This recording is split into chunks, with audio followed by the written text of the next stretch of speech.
Welcome to the Kinetic Spine and Sport podcast. Our logo will be up there on the green screen eventually, so I'm going to pretend like it's there. Welcome to episode 7. So that means Lucky 7. Lucky 7, there you go. Well, it's not the 7th, I have to double check. Anyways, we're going to start with a ramble. But thank you to the Moondogs and Habaneros crew for allowing us to use the studio and all the production stuff. Which you have a connection to, which we'll kind of... Strong connection to. Get into. But like I said, this is episode 7, and our guest today is Dr. Jenn Z, also goes by Dr. Z, or... Do you have any other nicknames? Just kidding. Not appropriate ones, probably. Fair enough. I don't know what they say to me outside of my back. Yeah. I might have choice words. That's fair. Dr. Jenn is a... professor up at MSU, is also now in an admin-ish position, right? Yep, coordinator of chaos. Yeah, there you go. And so we've kind of connected through MSU and then also the running world to an extent. But today we're going to talk a little bit about running, but also talk about MSU stuff because we both work with a lot of students. And we have like random overlap. Parallels. Yeah. And that's kind of what this podcast is about, is like kind of showing these different parallels with different people or professions or whatever. So, did I miss anything else from an introduction standpoint? I almost killed you in a trail run. True. Yeah, let's start with that. Yeah. So Jenn is a... big-time runner. You've been running for how long? 32 years. She's identified as a runner for 32 years. Identified. Because some people identify as non-runners. I see plenty of those. I guess just walk us through a little bit of your running background, and then, we'll get to our run where it was almost my last run. I started running in middle school. And I'll never forget the first time I came home and told my parents I ran 2 miles. They thought that was a big deal. The first time I came home and said I ran 5 miles, big deal. Now they're like, oh, you ran 20 miles. Great, that's nice. How was your Saturday? So I ran all through middle school, high school, and collegiate runner. I was Division III because I didn't want to be owned as runners. There's a lot of issues in Division I and II on runners and their health that I didn't want to have to battle. I like to enjoy it. Totally. So I was a steeplechaser and a 5K runner in college. I got to do the 10K once, but then my coach was like, you can't do this all. You must decide. And steeplechase is way more fun than any of the other things. So steeplechase was brand new as a women's event at the time. So I'll never forget the first time you hit that water pit. Yeah. And you're like, holy crap, that's deep. That's it's probably a good 2 to 3 feet deep at the deepest part, and it angles up like a 12-foot angle. So when you're first time, you don't expect it, right? Nobody jumps off of something and lands something deeper than what they're used to. So that was alarming. Fell, of course, as you expect. Yeah. And then post-college was, what do I do? Decided marathoning. Who doesn't just jump to marathons from a steeplechaser? I've never been fast, though. Sure. I'm a third... I've got a great third gear, but anytime you ask me to sprint, it's a joke. It doesn't happen. Have a third and a half gear. Maybe. It gets a little faster for a little now bit. I'm second gear, just chilling forever. Yeah. So marathoned for a while, and then someone introduced me to trail running, and I was like, well, this is way better. Yeah. The crowd is way different. Road runners are very much more type A, very planned, very organized, can't veer from their schedule. Where trail runners let's have pizza before we run. Oh, what else you drinking? Sure, I'll have some of that too. Totally lower key, easier growing crowd. Yeah. Way more my scene. So I like to get lost in the trail. I wonder if, because I work with a lot of runners that fall on both sides of that spectrum. If you had 10 trail runners and 10 road Lord. runners, and you mix them in a group, like, could you identify and split them Easily. up? Yeah. I bet you could watch it, like, look at their footwear. Yeah, sure. What do they wear for shoes? And How their do they clothing. dress? Totally. Yeah, and, like, ask them, like, what's your favorite mid-race snack or fuel? Oh, that would... I over-gooed. I OD'd on goo. Because goo used to be the only option. Right. It was genuinely, like, the only thing you could eat, so you got used to gagging them down. And now you ask me to eat it, I'd probably rather puke. Right. Than have that. Like, bringing you on a PB&J and potato chips and candy and pretzels. Like, the best is, like, bacon, cheese sandwiches. Like, sure. All the good food you can find on a trail race is way different. Yeah, we had pancake slices when I ran Grandma's, and that, like... I don't know if it was the fact that it was mile 18 or not, but like that seemed real food to be perfect. Yeah, it makes a difference to eat actual food than processed sugar. Right. The whole time. Yeah. I ran a race that they were doing. It was a loop course. They were doing pancakes and bacon. I was like, but you guys did that like at lap 2 or 3. Do that at lap 7 or 8 or not. You're like further into the course where you're like, oh, that's amazing. You know. Yeah. 2 or 3, you're like, I'm not hungry just yet, like, for that. So, right. Whatever. They should have just done it as, like, a coursed meal. Like, start with pancakes and breakfast and eggs. Right. Or and feed me something good at every time I'm out there. Yeah. Like, lap 1 and 2 is breakfast. And then, like, 3 and 4, whatever, is lunch. And 5 or 6, depending on how long it is, for sure. Do that something. Would be really funny. Do, like, an 8-hour race and just, like, serve meals. Eat your way through. Yeah. Oh, that'd be great. Yeah. Because you get bored with things. Like, I've actually tried to go through more, like, real food. Sure. Or, like, semi-real packaged food like that you can actually fit in a pack easier. Like, a beef stick. Yeah. It's salty. It's something different. Because your body's just like, oh, that's new calories. It's not like, here's another processed waffle. Great. Yeah. For those it's like fruit bars. Yep. Just because they're easy, you know, it's packaged small, easy down, and it doesn't upset your stomach. So, like, M&Ms are great. Pretzels are great. You know, like something other than just the bars. Yeah. And I think what's so unique with that is everybody's so different. Oh, yeah, for sure. Right? Or again, you line up 10 runners and it's like, all right, if you could have a pocket full of whatever, like what, right? Like what would you have? And you're going to get some people that are like, yeah, I want like oranges and apples. And then the next person's going to be like, yeah, I just want like a protein shake. Or the next person's like, I want a bag of Sour Patch Kids, which would be my pocket. But like sticky mess. Yeah. But it's cool because it works different for everybody. Yeah. So like it's a cool example of there's no right or wrong. No. Right. But what sits in your, and it might change though too. Yeah. Like that's the thing is like what you train with. Like come race day, you'd be like, what? I can't eat that. Yeah. Like I save PB&Js only for races. Sure. I didn't grow up eating them. Okay. Sure. The first time I had a PB&J was in a race. They're still a delicacy to you. See, that creates them to be like, oh, this is unique and different. This is not something I have all the time. So it's like, oh, this doesn't taste so bad. Yeah. But I ran the Grand Canyon the second time. I had packed PB&Js and I couldn't eat them. Oh. My body's like, absolutely not. I don't even try to put this in your mouth. I'm like, okay, what else do I have to eat in here? That's why you have to keep options. Right. Because day of, your body may be like, screw you. I don't care what you want. I'm going to do what I'm going to say what I want. And this is what I want. Or don't want. Yeah. Vanilla wafers literally saved my one marathon. Food. Yeah. And, because, I think we met right around that time. Right around you were training or finishing or something like that. Yeah. You just did it. Yeah. And I, 2 weeks before my race, got super sick. Yeah. And still don't know, like, what it was. Don't know if it was like a stomach ulcer or whatever, but like I don't recommend this during your taper week, so I'm gonna throw that out there. But like I got through, that was 95% of my training. I pretty much hit all of my miles. I had to cut 2 training runs short, and that was it for training for like 4 months. Super proud. I stuck to a plan, stuck to a schedule. It's a long time to stick to a plan too. Like people underestimate how much of a commitment distance racing is. Totally. It's a lifestyle. It's a part-time job. Yeah. And that's part of why I did it, because like I'm not a plan person. I was like, I should probably get better at this planning thing. Here's a great excuse. Yeah. And then got to like 2 weeks out and all of a sudden like got super sick and I lost like 15 pounds going into the race. Yeah. It was wild. But like those 2 weeks, vanilla wafers were fine.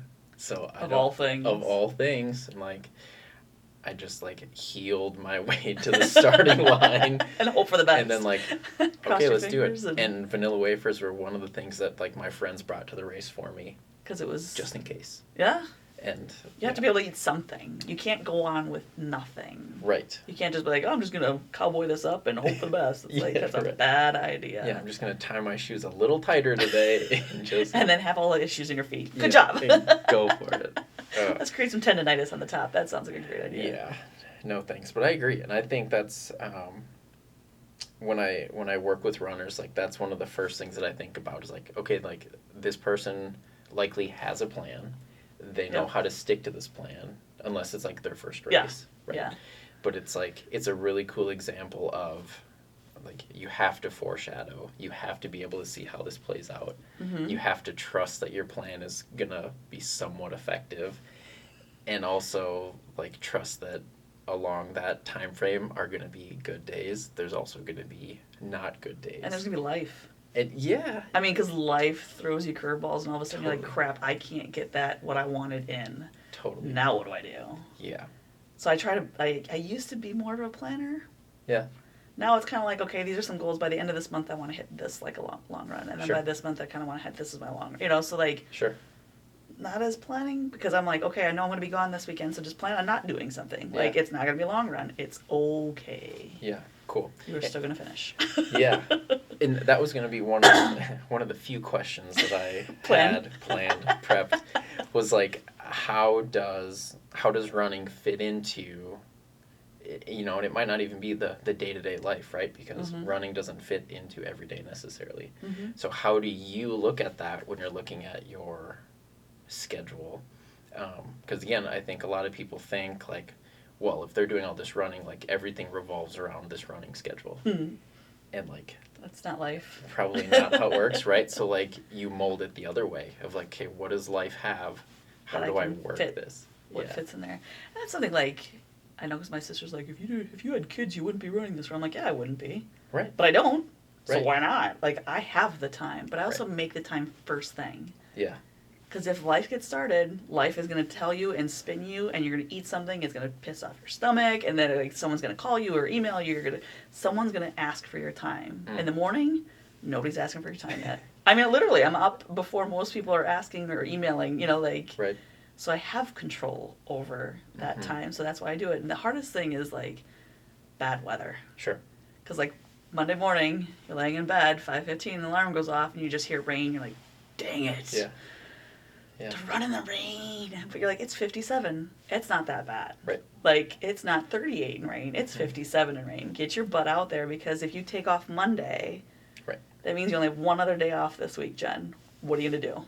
Sure. Like, do you want to waste it on day one? That would suck, because then you got nothing to look forward to. Right. Because you look forward to the days. I mean, you miss the run, but you look forward and need. There's just as important. Rest is just as important as running is. Totally. There's balance. And I did get up this morning, and I did run today. Well, again? I did, yeah, because I knew you would be proud.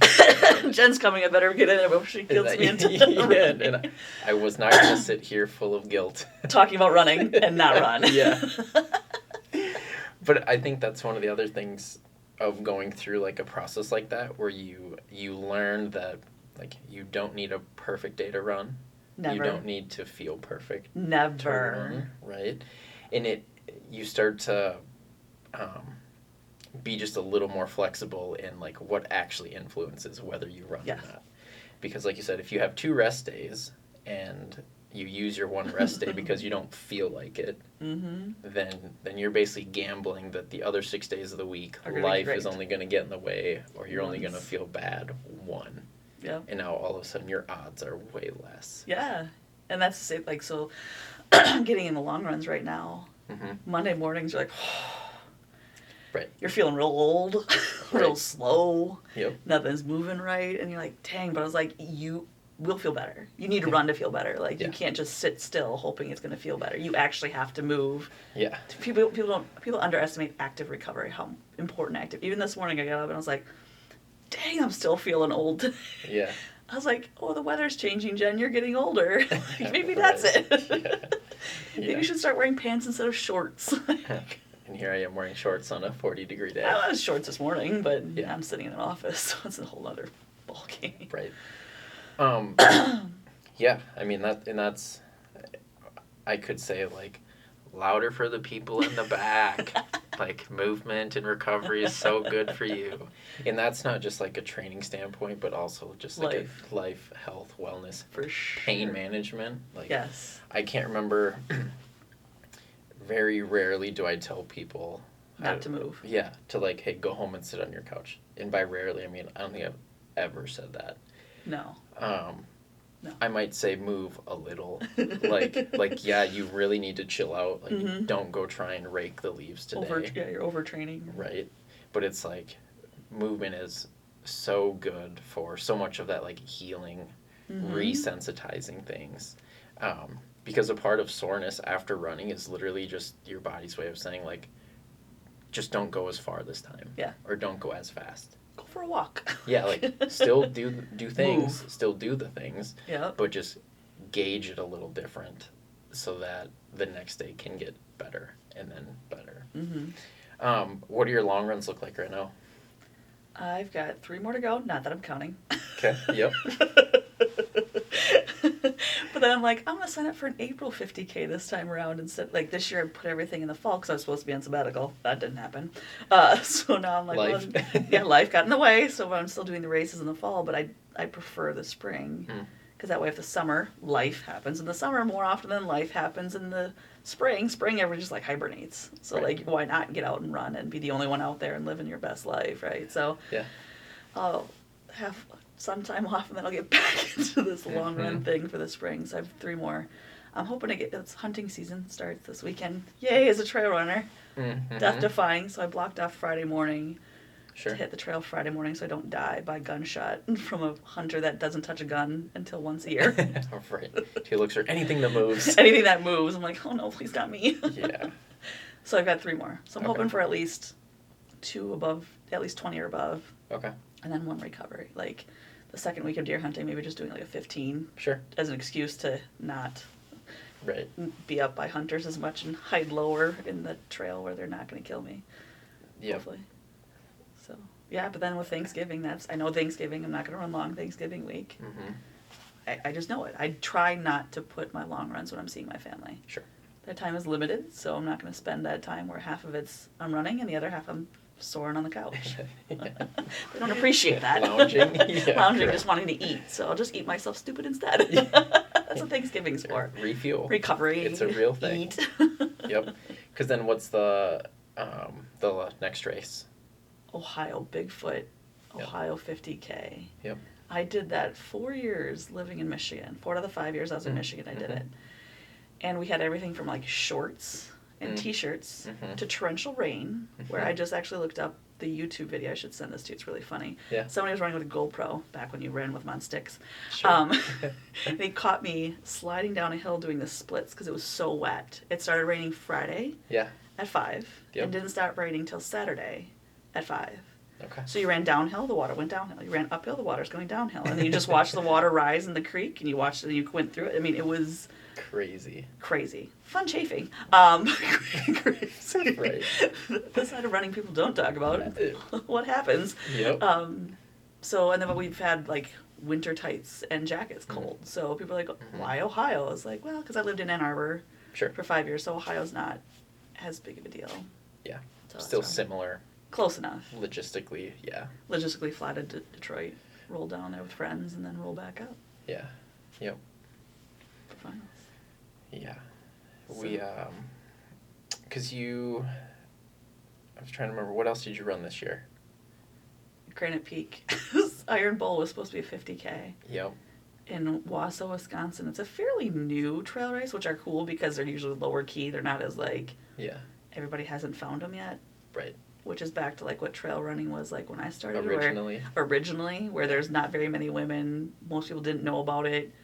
You didn't have to plan a whole lot. You could sign up for it a couple weeks before if you wanted to, but like now it's like the races you want to get into, you need to be like Yeah. on it when they open, which is just not as much fun. But that was supposed to be a 50K. That turned into a 25K because Yeah. because it's really hilly, by the way.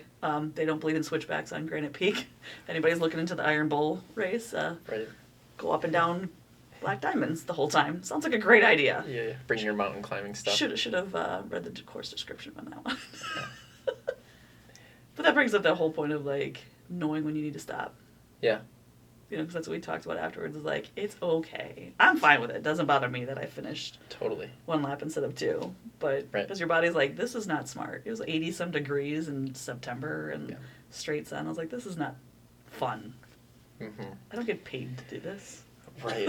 When people, I think they overestimate like how bad they're gonna feel by like either DNFing or switching their plan because it's the right thing to do. Like they overestimate that, so they just like, nope, I'm not gonna do it. I'm just gonna be stubborn. Yeah. And they like underestimate the side effects. Yeah. What's gonna cause what's the cost of pushing it, but then they also underestimate like, you know, part of, I think most runners that run races probably plan to run again, period, right? It's not a one and done kind of thing, yeah. So like they underestimate like, well, yes, today's a big day, but like how much are you gonna enjoy your next run?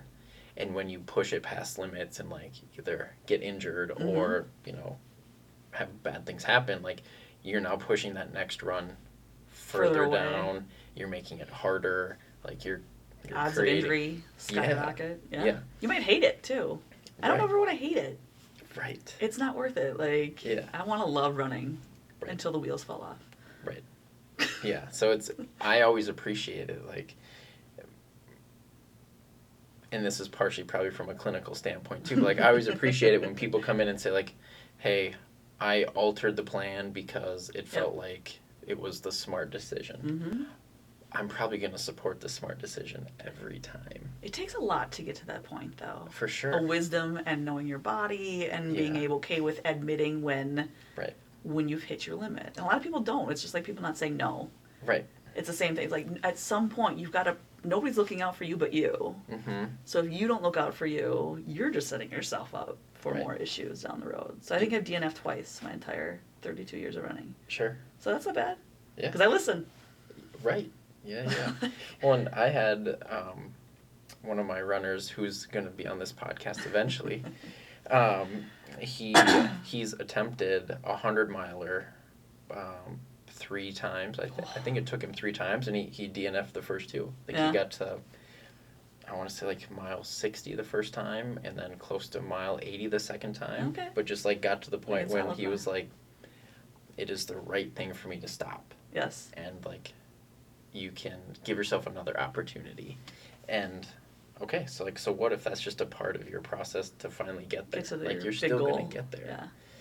Yeah. Those people are on another planet though. Yeah. I like to sleep at night. I like to have a warm meal and a nice bed. Like I can run all day, that's fine. But after that I'm over it. Yeah. Well, and what's so cool with running right now is there's so many different variations. Oh my gosh. Versus like, you know, back in the day, it was like, okay, we'll just go run a marathon. Like that was the thing, right? And then hidden are the trail runners. Yeah. And you become one of them. And then you want to hide from all the other people that found you. Right. Leave me alone. Yeah. Don't invade my sport. Right. Because now there's just also different distances, whether it's 25K, 50K, 100K, and then you go down to like 50 mile, 75 mile, 100 mile.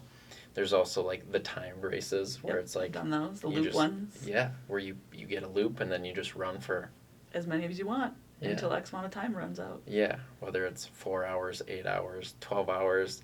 And then there's also like the last man / last woman standing races now, which I've followed a couple of people running those.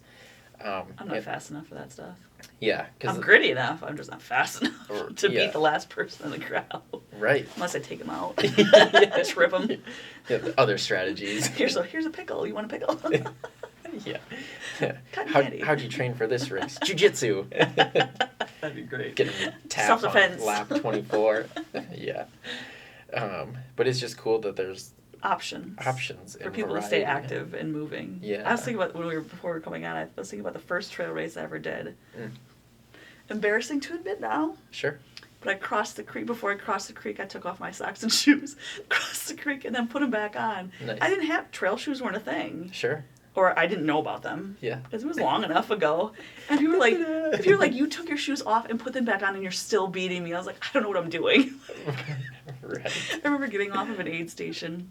It was on the AT in Tennessee, Tennessee-ish, somewhere around there. Mm-hmm. And get off an aid station. I started heading to, like, turn around, you're going the wrong way. I'm like, don't want to get lost in the woods, you know? Yeah. And then I'll never forget the finish at the end of this party, at the end of the race, was like rice and vegetables. I'm like, come on. Lame. Like, Yeah. I just ran for how many hours? Do you want to give me a 300-calorie meal? Like, come on, give me some food. Yeah.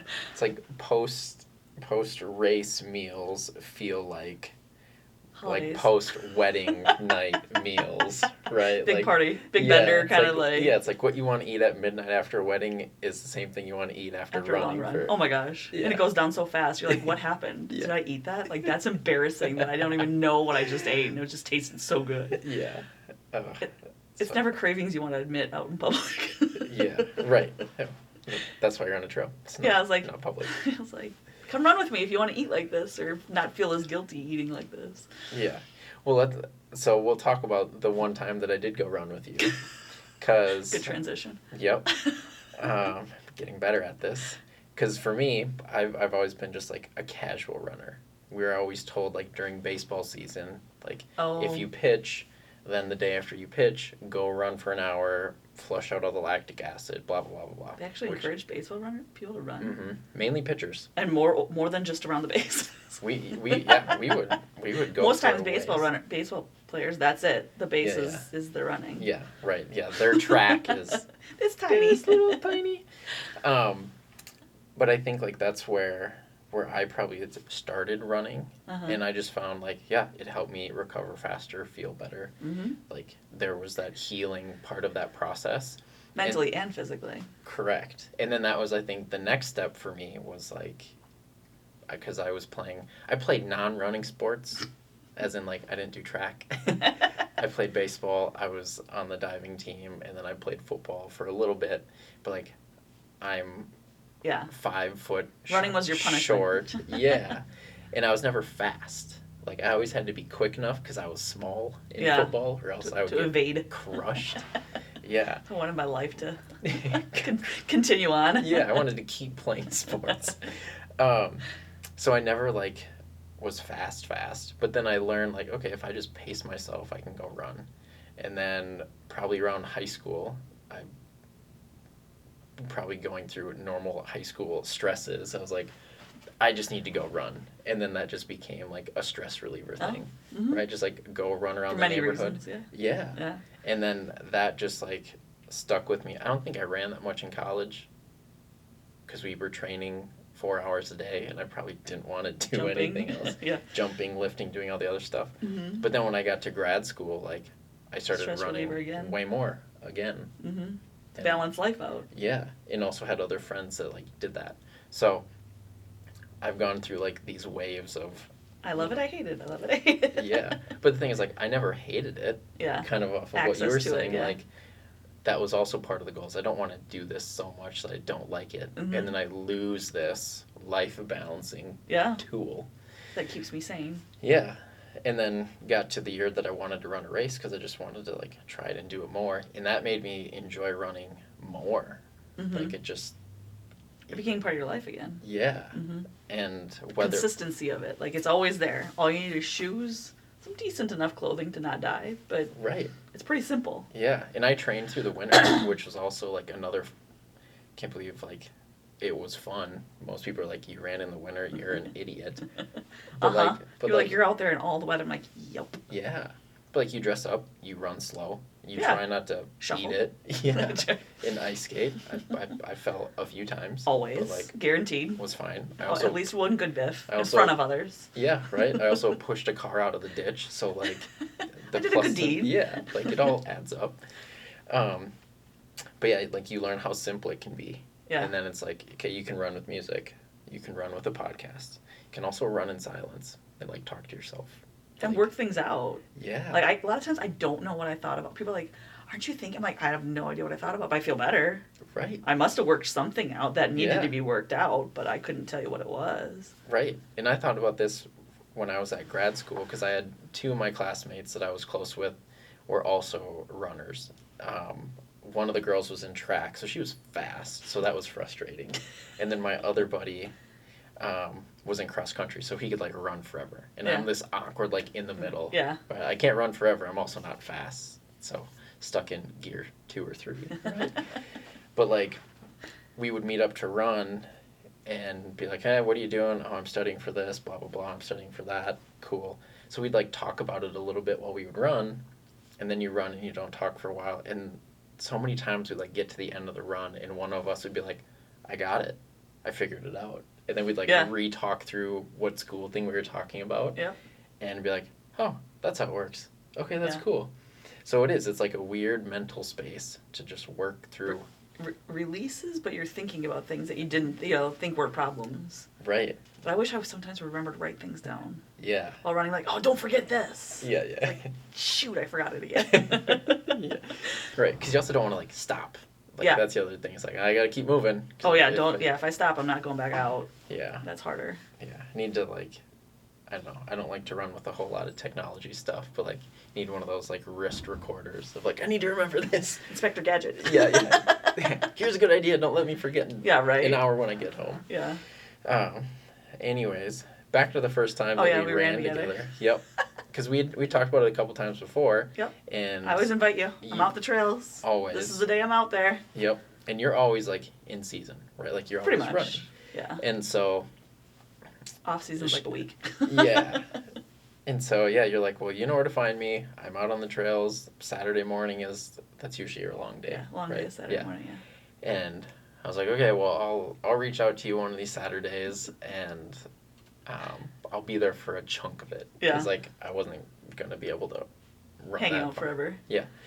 And I remember, like, it was a random Saturday. I woke up at 4 a.m. It was storming outside. I couldn't fall back asleep. Not just rain, but like lightning and thunder. Yeah, yeah. Like legit. Loud. Legit storm. Yeah. And I, like, got out of bed and I went down, just, like, laid on the couch. I was like, all right, I'm going to read a little bit. No, I don't want to read a little bit. Am I going to watch a show? No, I don't want to watch a show. Should I jump on the Peloton? No, I don't want to ride a bike. I was like, I'm just, like, stuck in this space. And I was like, it's 4:30. Maybe I should go run. Wait, it's Saturday. I told Jenn I was going to meet up with her on Saturday eventually. I was like, I'll shoot her a message at 4:30 in the morning. And I remember in my head, I was like, if she doesn't respond in, like... That's my sign. 3 minutes, then I'm not going to go. And you're like, yep, what's up? Packing my bag. Getting ready to go. I was like, son of a... I'm like, all right. She is going. She's too consistent. Yeah.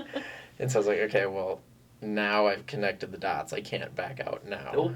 And as I'm getting somewhat of, like, rain gear ready to go in my shoes that are fine on a trail, I'm, like, looking outside and, like, it's raining more and it's lightning more. And I can't remember if I sent you a message. Might have. I thought about sending you another message, like, are you sure about this? But I was like, no way, like, I can't chicken out now. I just, like, messaged her at 5 a.m. in the morning. So we doing this? Yeah. Yeah. Of course. And then I met you at, what's the trail? 7 Mile. 7 Mile Creek. There you go. Yep. And, like... I think I had to give you a headlamp. You gave me a headlamp. I think you gave me a vest. Yeah, because I took the vest after that day. Yeah. And then used it 2 more times. But, it's still, like, super loud and crazy. And I remember looking at you like... Should we do this? This is safe, right? Like, we're going out there together, so if one of us gets struck by lightning, the other one will call home, right? Like, yeah. Try and carry the person, or we both get hit by the same lightning strike. And then, like, it doesn't matter. The dogs matter. are just hanging out and be like, what's wrong with these humans? Yeah, that it, like, doesn't matter. And I just remember thinking, like, I guess I trust Jenn. And her adulting decisions. Yeah, like, if she's going to go for it, that's fine. And for the first, like, 20 minutes, it was still, like, raining hard. But luckily in the trail, it's not usually as bad. Right. Like, it's still, you feel it, but it's not, like... Right. The same as the road. Right. And there's enough cover where, yeah, like, it takes the edge off of it. Mm-hmm. You don't get hit by as much wind. usually. Or right? lightning, hopefully. Or lightning. Yeah, correct. Rarely are you the tallest person out there. But it was so cool. And then, we had the dogs the whole time, didn't we? It's a different experience also running with headlamps. Yeah. It's really trippy. Yep. To run with headlamps because your brain plays all sorts of fun games, and Right. then you catch the eyeballs, and you're like, oh god, please be deer eyeballs, please be deer eyeballs. Yeah, nothing with teeth, please. Yeah. And it was cool. And then we ran into one of my high school friends. Yeah, that's right. Emma Abrahamson, who just finished a big race earlier this summer. Can't remember which one it was, but anyways, I was like, of course I'm going to run into somebody you know. that I know out in the middle of the woods at 5 a.m. on a crazy thunderstorm day. Yeah. Like, yeah, of course. Check it off the list of things you do. Like, once you get through, like, that first initial, like, oh, crap. Yeah. It's going to be crappy weather. You're like, I can do things in crappy weather, too. Yeah. It doesn't have to be a perfect day to run. Right. Again, it goes back to, like, what are the actual variables that matter? And Not many. Right. And I remember having similar moments, like running through snowstorms. Oh, yes. Like, I was living with my grandpa when I was training for my marathon, and I remember multiple times I'm, like, bundled up. It's snowing hard. It's probably, like, 10 degrees out. Yep. And I'd be, like, on my way out. He's like, are you okay? Like, what are you doing? I'm going to go for a run. And he's just like, okay. When are you going to be home? Yeah. And, and you just disappear. And apparently he would say some funny things to family members when he would run into them around town. Like, yeah, Luke just bundles up and goes outside and runs. And I don't see him for a while. Yeah, I don't see him for a while. I think he comes back. Once in college, at Carthage College in Kenosha, right along Lake Michigan. So we're running track, right? So you always go out. I remember one time we went out, and it was probably not the day you should be out there, because it was like coming off the lake, and you're like this, running down. I've never gotten in a car with a stranger, but that day I did. Sure. I was with a friend, so I wasn't alone. I don't think I would have gotten in the car with a stranger. Nope. The stranger pulls over. He's like, do you girls want to ride? I think so. Yeah, today's the day. Today's the day I'm going to get in a car with a stranger because I have a friend and, like, this is unsafe to be. That was so bad. Like, you can't see it and people can't see you. And luckily now there's a lot better gear and technology to be wearing that you have a better chance of being seen. But that doesn't mean people are still going to see you no matter what you're wearing. Right, yeah. You still can't underestimate cars not paying attention and phones people and cell phones. Yeah. Yeah. They'll surprise you every time. Yeah. Common sense is not so common. Yeah, right. So. Oh, funny. Yeah, that's still one of my favorite runs ever. This might be the last running topic, but you ran Ragnar, right? Early days before it was Ragnar. Yep. I'm that old, and I've been running that long. One of the OGs. OGs. So I have 5 out of my 6 team members set up.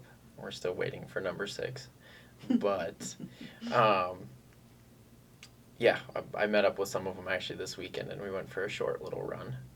But we were just talking about, like, when you have races like that, the strategy's different. Very different. Right, you can't just like, oh, yep, it's a 5K or 10K, and I just get to go out and run. Mm-hmm. It's like when you're running a Ragnar race or something like that, and it's 2 days, 200-ish miles. Relay style. Mm-hmm. There's just totally different variables. Mm-hmm. So when I, like, talk through that, what are the variables that, like, pop up in your brain that you're like, oh, yeah, if you're going to do this, think about that. And then think about that. I think some of the things people underestimate is how hard does it start going again? Yeah. Because, like, after 2 of those legs, like, 1 or 2, you're like, okay, this is cool. I really enjoy my life. And then you're like, I hate my life. Why did I sign up for this? Right. So I think sometimes, like, how do you figure out how to train at the most inconvenient time of your life? Like, when you're like, this is not the time I should be running, but I need to learn to, like, flip gears at 9 o'clock at night. Because the hardest ones are, like, when your body is saying, this is my schedule, I eat breakfast, lunch, and dinner, and then I snack in the evening, and I go to bed. Right. Your body's like, I want to be in bed. I don't want to be getting up and running. And then, like, I'm not someone who stays up late. I'm not someone who stays up all night. That's never been my thing. I've never pulled all-nighters. Like, you do crap work overnight, right? Yeah. So this, you've got to be thinking about how do I gear myself mentally and physically to be able to flip that switch after I maybe hit a 20-minute power nap, if you're lucky. Right. It's like, how can you make the choice to go run harder? Yeah. Because that's what it's going to end up being when you get to, like, one of the later legs. Yeah. Because we haven't been able to figure out, like, what do the legs look like for a 6-person group. Oh. But, like, we know that... laid out yet? I couldn't find it. I don't know. I'm not a great investigator. But it's like, we know everybody's going to run between 30 to 40 miles. Yep. Total-ish. Over 2 days. And I think most people are going to end up running, I think it's 4 legs. Okay. So you're between like 8 to 10 miles per leg. And then you think like, okay, well that's going to cycle through. So you're going to run every 8 to 10-ish hours, if I'm doing my math right. Maybe a little more frequent. Right? But it's like, yeah, how do you... get from that high of running, settling down... Yeah. Maybe trying to get some sleep and some food in before you have to get back up high running, settle down. Like, it's hard. It's exhausting. Make sure you take the day off of work afterwards. Probably won't. Probably not. I'll think about it. Because your brain just doesn't know if it's coming or going. Right. The other things we hinted at, because I did the one that was Madison, Milwaukee, Chicago. That's before it was Ragnar. Yep. It got bought out because most things get bought out by these corporate entities. That's what makes some of these runs worse. Sure. It's a big corporate companies take over and they make it more than it needs to be. Whatever, side note. Yeah. Keep trail running small. We I mentioned the hygiene thing. Yeah. Because you're having 6 dudes and 2 to 3 cars. Yep. You will funk. I mean, there's no doubt about it. Stinky shoes, stinky socks, stinky people, shorts, stinky people. You may or may not have a chance to shower. I'm not sure. Right. But can you when you're in your plan? Are there truck stops? Are there going to be shower stops? Are there going to what are we going to do with our dirty clothes? Everybody's got to bring Ziplocs to put the worst things in a Ziploc to seal it up for a better day. Yeah. And throw it on top. Yeah. We're gonna drag it behind in a bag. Yeah. Because it really you can't sleep if you're like, oh my god. It just stinks in here. Right. But what can you do in the space you have, the vehicle you have, the people you have, But talk through some of those expectations, because I was on a fast team, so we didn't have this. It was a 12-person team. Sure. We didn't have that much time to rest. All of a sudden you're like, crap, they're done already. Can't you run slower so we can get a break? Sure. Yeah, because people are flying. Figuring out food, because you're gonna be in the middle of nowhere. Right. So you're gonna have it all planned out of this is where our cooler is, and this is what the snacks we're gonna have, and this is what you need for snacks, but that's what I need for snacks, and but what also motivates you to still go back out there? A lot of Sour Patch Kids, apparently. Correct. Baggies for each leg. That is gonna be labeled, stuck in the. I can tell you, my brother will have a loaf of bread full of PB&Js. He is the king of PB&Js. Probably don't want to make those in advance. Those are probably going to get real funky if you make those far in advance. Yeah, that's probably true. Just bring the loaf and the PB and the J.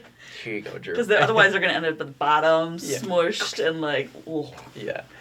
And I was running with my buddy Ben this weekend, who is he's a PT with Mayo in Rochester.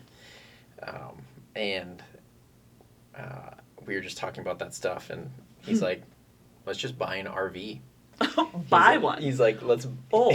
not just rent one. We're going to buy one. And I'm like, okay, Ben. He goes... Go on Facebook Marketplace and see what you can find. Yeah, he's like, we could turn this into a business thing. It's like, maybe we can Airbnb it and rent it out for the other weeks. And then, yeah, he's funny because he's also a business guy. He's like, I bet we could come up with some type of financial plan. He's like, I bet if we run Ragnar 3 times, we will have this thing paid off. Yeah. You're like, do we want to commit to 3 years of this? We haven't gotten through 1 year yet. Yeah. You might finish and be like, nope. This is our first run together, Ben. Chill, Let's buddy. slow our roll here. But he was like, we can put a shower in it. Oh my gosh. We can have separate rooms for people. It was really funny. I was like, this is a big RV. Yeah. If you're having separate rooms, shoot. Well, you're lucky to have put bunk beds in there. Maybe for the last runner. Or the last runner gets their own room for an hour. And then they kick them out in the commons area. You're just buying hotel rooms for hours at a time. That's a little fishy. Right. That doesn't get done very often anymore. That is funny. Yeah. But they also have trail versions of Ragnars. Yeah. That I've been curious about. Yeah. Because that is you stay put. Mm-hmm. And there's different loops Sure. that everybody has to do around. So you like camp, which seems a little bit more. It's different. It's a different logistic. Yeah. You probably won't sleep because there's too many people moving and noise, but at least Sure. you're not picking up and moving all the time or Yeah. getting lost. Right. Yeah. Yeah. Right. It just changes just the race Logistics, dynamics and yeah. logistics. Yeah. Big time. Yeah. Anyways, I'm excited about it. It should be fun. Now you just gotta train. Mm-hmm. Everybody's gotta train. That's the thing. Correct. And when It's a hard thing when you do relays is like you might be ready, but right. if two people aren't, this could be a really miserable experience. Yeah. You might be picking up extra legs. Right. And when I went through the list in my head of like who do I want to ask, and my brother Drew is he's a crazy training person. He just always has. So he just ran. I can't remember if I showed you the video. Him and his group of buddies did the Ely Marathon as a relay, but during that marathon, you carry a canoe. Oh. Yeah. Oh. Exactly. Nope. So that tells you, like, he trained to carry a canoe. Canoes aren't light. No, over miles of a relay with people. So is everybody under the canoe at the same time? One at a time. Oh my. Yeah. Hello, shoulders. Yeah. So I was like, well, Why? he'll train for that. Yeah, right? Why like. not? Yeah, I think the best argument to that is why not? I don't know. Whatever. To say you carried a canoe? Yeah. I'm cool. Yeah. So when I brought it up to him, he's like, oh yeah, I've done dumber things. I was like, you're right, you have. Should have. So this should be easy. And then when I talked to my buddy Ben, who I don't get to see very often. Good and excuse to see him. Yeah, whenever he comes to town, like we usually go for a run. Like it's just one of our times. It's an easy way to catch up. Yeah. And he said the same thing. He's like, yeah, I've done dumber things. That sounds fun. And then we just kind of like expanded from there. It's like, okay. Yeah, it's so half now, of it. My brother's new brother-in-law, I think, he married his wife's sister. Mm-hmm. Yeah, so Gerald, who's a soccer player, is also going to do it. He's also gotten into running. And then I have a buddy, Matt, from my fantasy football league, of all places, that's like been in running. Mm-hmm. But same thing. Everybody's like, I don't know, it sounds different. Has anybody run that? What's the longest? You've run a marathon. Yep, I've run a marathon. Your brother sounds like has. I don't think my brother's run a full, but like when he was training, so again, he just takes training super seriously. Like he is the type A person for that He'll stuff. get it done. So like he was doing 20-mile long runs for this, even though he probably only ran 5 or 6 miles with this. And he's a big CrossFitter, so like he just only knows how to train hard. And then my buddy Ben, I think he's done, I don't know if he's done a half. I want to say he has. Okay. But again, he's another good trainer person. And then G ran a marathon, and Matt at least ran a half this year and last year. That's gonna be a wake up call though. Yeah. It's a lot different. Yep. It's a lot, like people underestimate how far 30 and 40 miles really is. Right. Especially as a road. Right. Too, like road wears on your body differently than trails wear. That's what I'm curious about, is like what is the road pounding condition like? And is there any like gravel shoulders that you can run on to make it a little softer? Just to ruin your IT bands instead? Sure. Pick your poison, right? Yeah. I'm just gonna run crooked the whole time. Yeah, I'm gonna go backwards. I'm gonna go the other way. But yeah, we'll see. It's an adventure. It always is. You never know what you're gonna. That's the thing. Is like I always tell people like have lots of goals. Yeah. One goal is always finish because you never know what's gonna happen, and after that, make all your other goals. Yeah. But like, you never know. Yep. Life happens. Yeah, I always tell people it's the same thing. Like, look for multiple ways to win, like at what you're trying to do, right? Whether it's like if you're a CrossFit person, and like maybe you want to finish in the top 3, cool, that would be a good win. But like you can also PR any of the 7 events. You can also have a better run than you've ever had before, or just handle your lifts better. There's so many different places for you to say that's a win that like it makes it easier to walk out of that experience and say, oh yeah, that was good, versus oop, I didn't get my one goal, so now I'm just like, that's it, the world crumbles, butthurt. Yeah, my world ends because I didn't do the thing I thought I was going to do. No, I talk to my divers about that all the time, and I'm sure they didn't always appreciate it, right? But it's like, if you crash and burn during one dive, which happens, but then your other 4 are really good, like, it's okay to say, like, hey, those 4 were good. oops, I had an oopsie, but like I can still celebrate the other ones. I mean, that's life though. Right. I mean, you're going to apply to a lot of jobs. You're going to do a lot of good things. You're also going to fail a lot. Totally. And not get a lot of jobs and not do a lot of things. It's okay. Yeah. And that's what probably running teaches you though as well. Like you can only control what you can control, and outside of that, you gotta roll with it. Yeah, 100%. Yeah.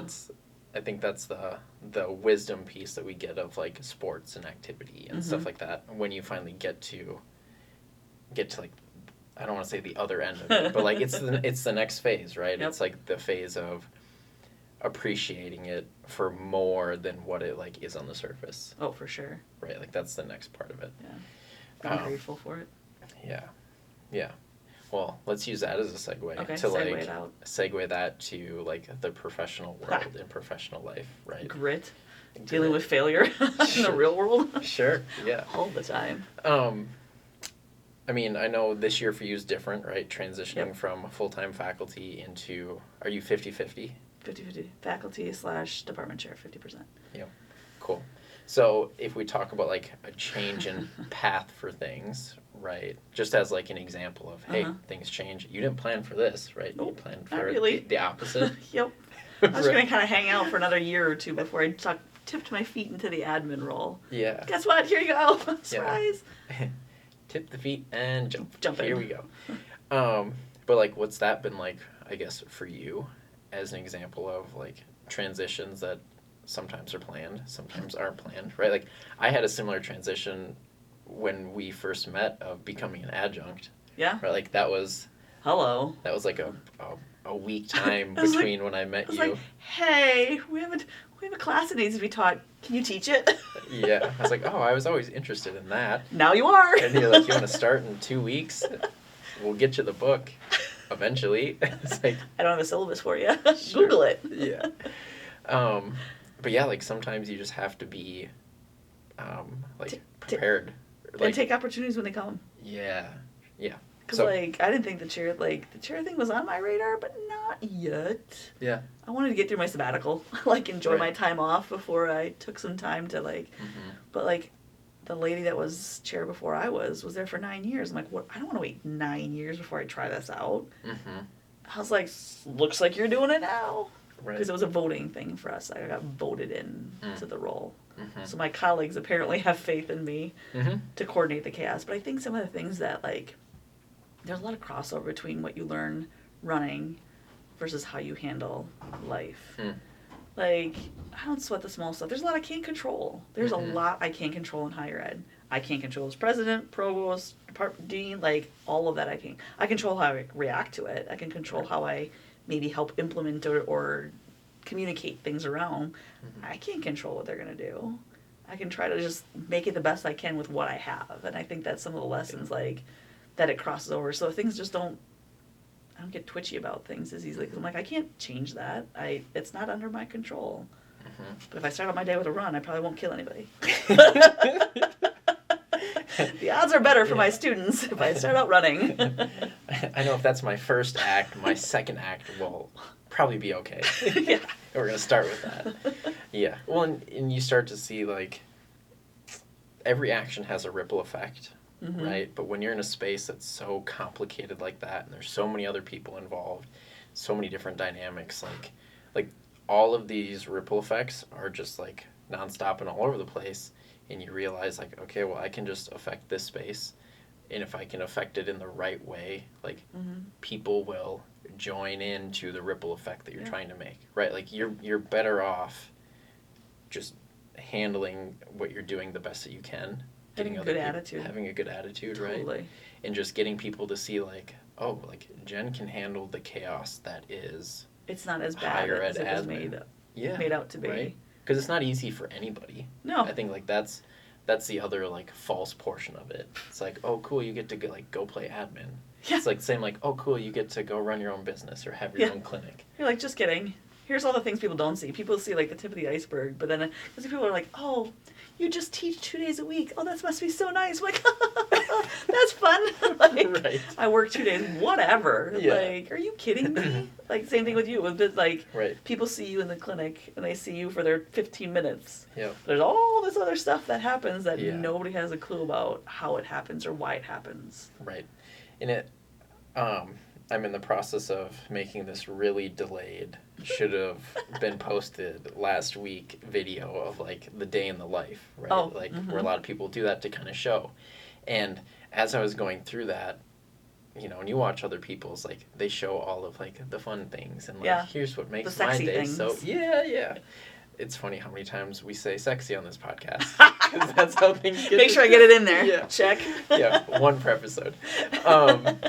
But like as I was going through that, because I would like do something, shoot a little video clip, do the next thing, shoot a little video clip, and the day that I picked for that I tried to do it, just ended up being a super busy day. So it just had like all this other stuff, and as I was thinking about it, I was like, I didn't shoot a video clip of me documenting my 20 patients and doing paperwork on all 20 of them. Yes. I didn't shoot a video clip of me going through our third quarter finances and sending them to my bookkeeper so that she can run our taxes.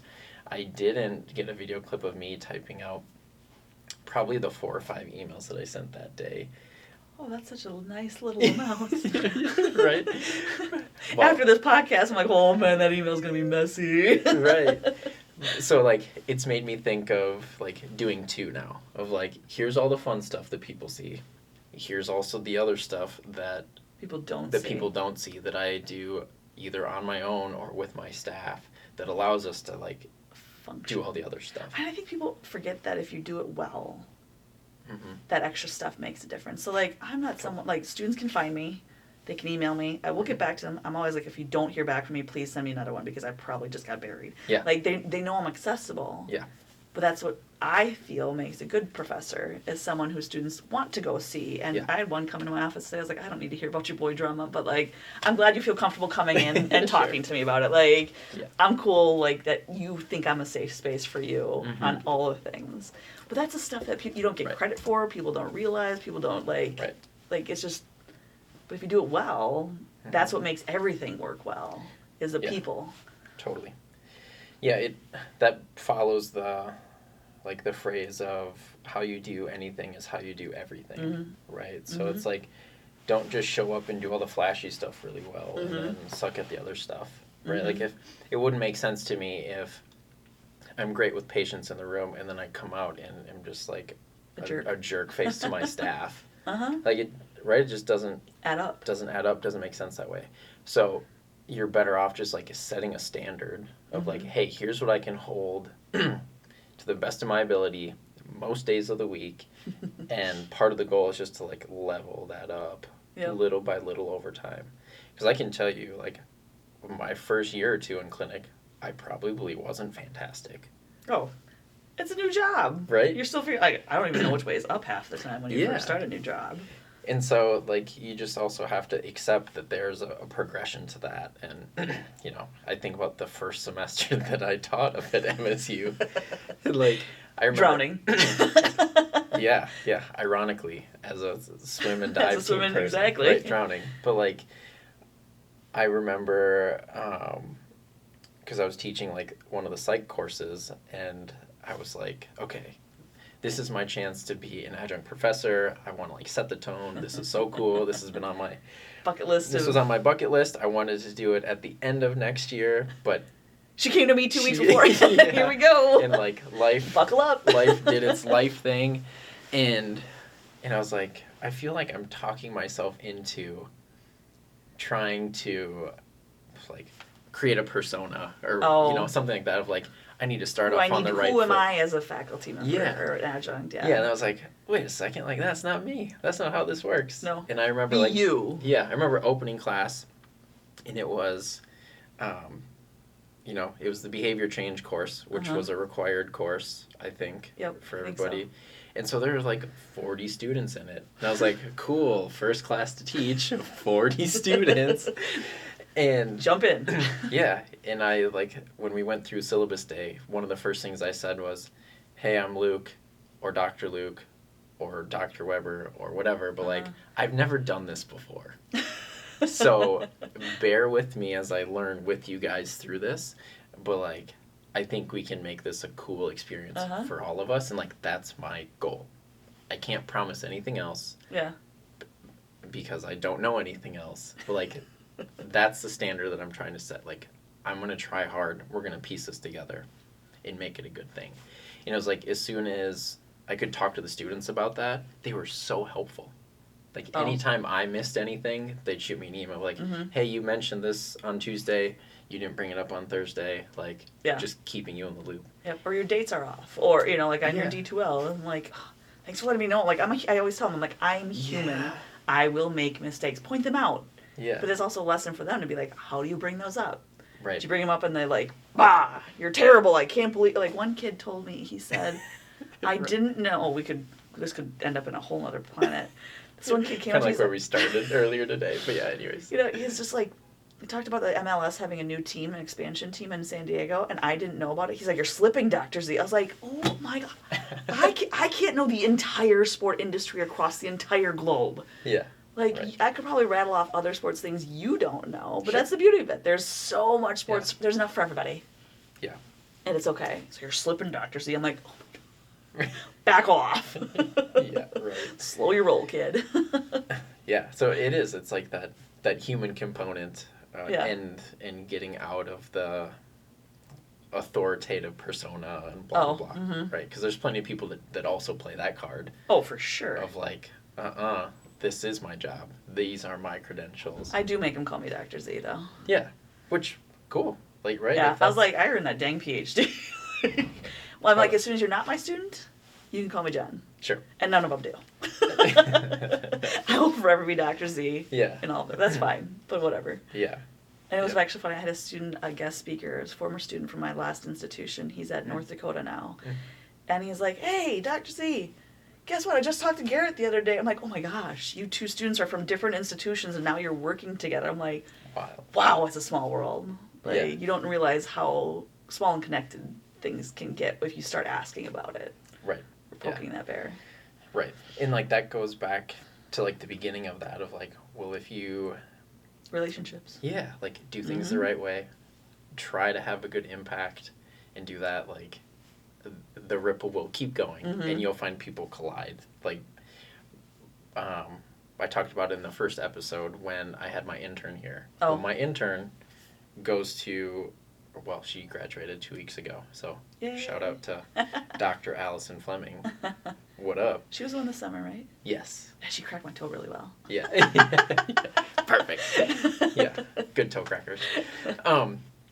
But she was from Palmer College, and Dr. Casey, who used to own the clinic, now works down at Palmer College, but he went to Northwestern, so he's even from a different school.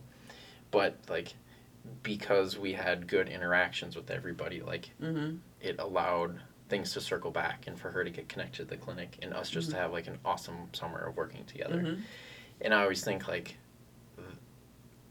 how cool that is when it works out that way and how just important it is. It's not like you have to go around and tell people, make sure you have a good reputation. No. But like your reputation just starts by being a good human being. Yeah. And going from there. Yeah. And I think I thought about that initially when I moved to Mankato. Like, man, it'd be hard to go back to your hometown, try and be a professional and run a business. Like, if I was a shithead back in the day. People are going to hate me. Yeah. Or people are going to trash me online. My Yelp reviews are all going to go to Right. Yeah. And it's like, no one's perfect. So, sure, No. people have bad moments, bad phases, whatever it We'll is. grow up, hopefully. Yeah, right. Hopefully. But it's like, it made me appreciate my past self for at least trying, you know? And I think that's kind of one of the bigger things with that and working with students and all this stuff is like, just keep trying. Like, try to do good. Try to be good. People will see that effort and it will. Students underestimate how much relationships matter. Yeah. And those impressions matter. Not showing up to class matters. Don't come asking me for a letter of recommendation if I don't know who your face is. Like, right. You know, because it does matter. I was like, all these little things you do, the picking up the trash when you walk by it, or closing the door behind someone, like all of these little things build up who you are as a human. And people read it. really easily. And when people I know my students get sick of me talking about networking. Sure. It's like, ugh. I was like, but no, really. Like, it's crazy how much the world, like, because they're always nervous about talking to a stranger. I'm like, Sure. Let me show you. I don't know these people either. Let me talk to a stranger. Like, it's just, Yeah. you just open up and you be nice. Yeah. And you go in there with no expectation. Just be like, hey, I just want to introduce myself. This is who I am. This is what I do. Mm-hmm. And before you know it, they're coming back to you with something later on, a year or 2 years down the road. And, like, you've built this connection and now things are great. So it just takes time. And I think this will be, like, the last question that we get to, because I try to half stay on schedule. Half. Start or end late, whatever. Right. But it's like how that's such a hard thing to work on in a like structured setting. You know what I mean? Like you can't necessarily give your students an assignment that says go talk to 10 strangers. You know what I mean? Maybe you could. Yeah. But it's like what sorry guys. But when I'm working with students, I always try and like look for opportunities like that to show them like how that works. And like one of the things that Allison did with me is she went with me to most of my networking things where she just got to meet people and interact with them and share ideas and brainstorm and problem solve and just like realize like, oh, everybody's out here just kind of like doing the same thing. Trying to make their business fly. Yeah. And be successful and make this community someplace people want to be. Right. And I think about like some of the projects that we had them do in class, like part of our requirements were like go talk to a professional in this industry and ask them like a couple questions. So like with some of the things that you guys do, what gets to that like outreach portion? You know? We just had a career fair. So our students actually put the career fair on. So our students are the one contacting these organizations to get them to come. And granted, we usually start with alumni, right? We're like kind of help lead them to like, this is where we have alumni and this is where people are. These are the people that have come in the past. But I don't give extra credit almost ever, but I always give it for them to go to the career fair. Because I'm like, you might not be looking for an internship now or a job now, but you have to practice those skills of talking to strangers. Yeah. Because your generation is stuck on phones. And without real sentences, without full communication, without like actually, you don't want to pick up a phone. Right. You don't know how to email. So, like, hey, hi. It's just like, it's communicate, like, because I know kids hate when I make them write a paper. I was like, writing is everywhere. Everywhere you go. Everything you do is communication. So you've got to work on these skills and how it changes in every setting. So, like, you and I, super casual. Doesn't matter. I don't have to have complete sentences if I text you, right? Yeah. If I'm texting someone like my boss, I'm going to put complete sentences and I'm going to make sure everything is clean and cut. Yeah. And, like, you have to be able to flip those lids that your friend communication is not the same as that. Like, in every business you work with, right? You can have shorthand with anybody healthcare-ish related, I'm sure. Sure. Versus those who are not, you got to change it up because they're going to look at you like, I don't know what you're talking about. Please speak English. Right. Yeah, it's like when I can maybe send a message to a trainer in town or a PT person, right? Of like, hey, I'm working with so-and-so, here's where we're at, short and brief. I'm not going to send an email to a law firm that I'm working on a personal injury case and be like, hey, bro, here's my documentation. Holla at me if you need anything, right? Like, you have to effectively fit the space with the message or the communication to still just be able to do, like, our jobs. And to be you, though. To still be authentically you. Yeah. You know, because, like, who you are in different settings will change. And it's not bad. It's just your comfort level and where you need to be. You know, if I'm meeting with the president, it's not going to look like this. Meeting with you, this you're seeing me in jeans for probably the first time ever. That's true. It's probably true. Yeah. And I think some people... My hair's dry, too. You're having a good day. That's not straight out of the shower after a run. Yeah. Still half sweating like most of my runners. Yeah. Just fitting you in. Right. So it is. It's. I think people kind of fight that when they're like, well, that's just not who I am. Like, this is how I talk to everybody. It's like, that's kind of a self-centered, righteous way to look at it. When it's like, well, what are you trying to do? Like, well, I'm trying to like be effective and do my job. Okay, well, by using that tone and perspective, you're making yourself less effective. Yeah. So it's like, it's okay to see the skillful side and be like, no, like communication. Like I'm just going to articulate it this way because I know that's going to connect with them better. And if it connects with them better, we're just going to have an overall better experience and job. Yeah. And that's what we're going for. I was trying to tell people, like, you have to speak to your audience. Yeah. I was like, you know what, like, for me, what the dean's talking, like, what trips her trigger? Sure. Talk to her like that. Don't talk to her what trips your trigger. Trip her trigger. If you want her to get you to do what you need her to do, right. Talk in her language. Don't talk in your language. You know, like, yeah. Come on. But it's part of management. People just don't always see that no matter where you work, what you're doing, there is the politics, there is that human management of relationships that you've got to adapt to. Yeah. And if you're unsure, right, like ask. Mm-hmm. Like when Allison and I were working on stuff, depending on who we were communicating with or, you know, whatnot, we had some times where, like, we would kind of talk together, like, oh, hey, how should we word this? How would you word this to a patient versus how would you word this to another chiropractor? We're going to do it differently. Yeah. To get that across. Yeah. Or if you're talking to insurance for you guys, right? I'm sure insurance is a whole nother layer. We just try not to talk to them. Just kidding. Give me your money. Yeah. We hire companies to do that. So, cool. Well, thanks for hopping on the podcast. Hopefully we talked about something useful. Wow. We'll find out later. Either we say something that connects with someone and is helpful, or we have fun with it. It's one or the two, and I'm fine. One. Yeah, it's a good excuse to get out of the office for me. Yeah, right. Avoid advising for the day. Yeah, exactly. So, yeah. Cool. Appreciate it. Yeah. Have a good rest of your semester. I know. Check it off the bucket list. Random things I've done. Right. Well, and we should probably also share, like, we're in the Moondog's office studio. Yeah, Habaneros. Habaneros too. Now that they're more joined together, and like my students. How many of your students? All of them. Yeah, like how many students were interns over the summer here? Between the two? Between the two. Ooh. Rough estimate. 20, 30. Yeah. And then the GMs were both our students. Assistant GM was our student. Like.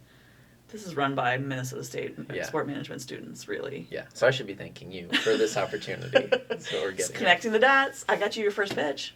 You did, which is funny, and one of like the best pictures ever. Shout out to Evan Taylor Studios. Like, it is literally the coolest picture. I've never. You remember? You're like, I've never thrown a first pitch. I'm like, let me change that. I went across the hallway. Yeah. He's never thrown a first pitch. You need somebody. Yeah, and I play baseball with half those guys. Like, what the heck? Come on, get me out there. Yeah. Give me a chance. So. Then they have me. I was like, I'm not supposed to be throwing baseballs. I go like this, not like this. You just run it to home base. Can I just get it there instead? Yeah. Funny. Awesome. All right. Well, thank you. Yeah. Episode 7, folks. Woo.